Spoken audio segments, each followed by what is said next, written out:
How are you going to make coffee on the boat?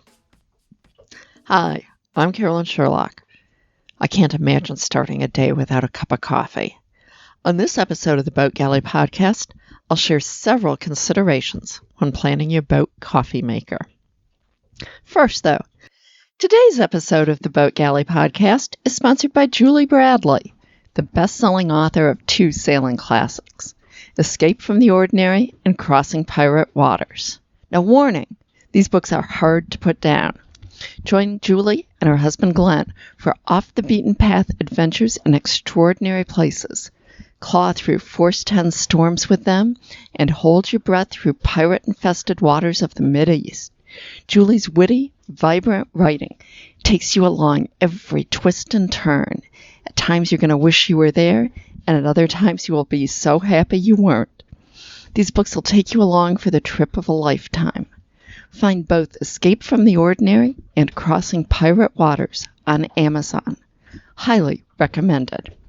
Okay, so let's talk about coffee.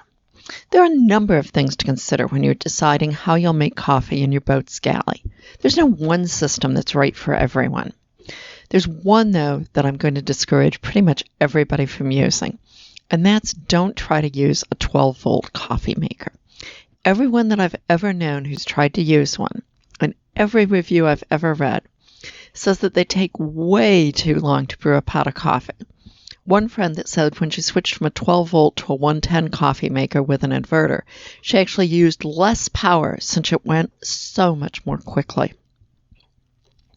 Okay, so let's talk about your considerations in making your boat coffee.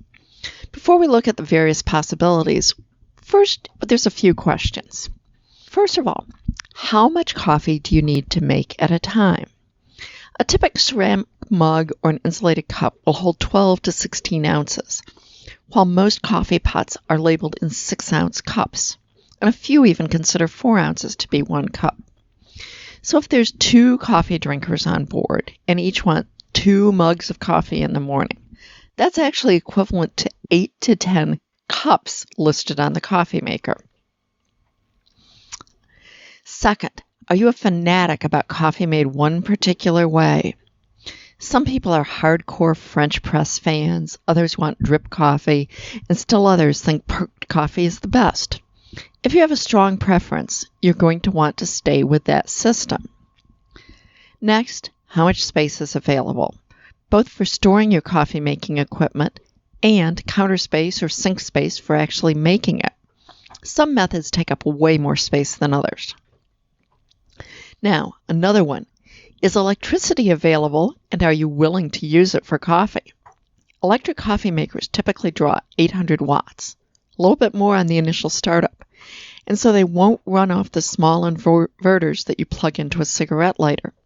You'll need at least a 1,000-watt inverter, a generator, or access to shore power in order to have an electric coffee maker. Now think about, will you be making coffee primarily at a dock, at anchor, or while underway? Some methods will make coffee in almost any conditions, while others are best only in calm waters. Are you willing to have a glass pot? If so, you'll have to protect it from breakage when underway or in a rolling anchorage. And how often will you be making coffee? There's some methods that you might be willing to use occasionally, say if you spend 1 weekend a month on the boat, or a backup method that you use when underway, and others that you'd want if you're living aboard full-time. Okay, next one. Do you want a hands-off operation, or are you willing to be a little more active in making your coffee? Some methods require constant attention, others require timing, and others can be started and left. And finally, don't ignore this one. How long are you going to want to keep your coffee hot? Will you have a cup or 2 in the morning and that's it? Or will you want to have another cup hours later, perhaps in the middle of a watch? Keeping your coffee hot is a major consideration. Now, there's no one method of making boat coffee that's right for everyone. I've got a whole bunch of links that I'm going to put in the show notes, but let's talk a little bit about it. Okay, if you don't want to use any electricity, your options are instant coffee, using a manual drip cone, a French press, a stovetop percolator, an AeroPress, or an American press. Now, one safety issue with any of the stovetop methods. You really need to have a gimbaled stove if you're in a monohull, and use your pot restraints to boil the water if the boat is moving at all. The dangers of a pot of boiling water tipping or sloshing are just too great. And for the same reason, I use either a tea kettle or my 4th burner multi-pot instead of a saucepan. Water doesn't slosh, and it's easy to pour accurately since you leave the lid on. If you're willing to use electricity, you've got options like an electric percolator, an electric drip maker like your good old-fashioned Mr. Coffee. Some of those even have a stainless carafe, or you can use a Keurig brewer. Keurigs have a lot of problems for environmental reasons if you use the Keurig pods, but you can do it with a reusable pod and little filters.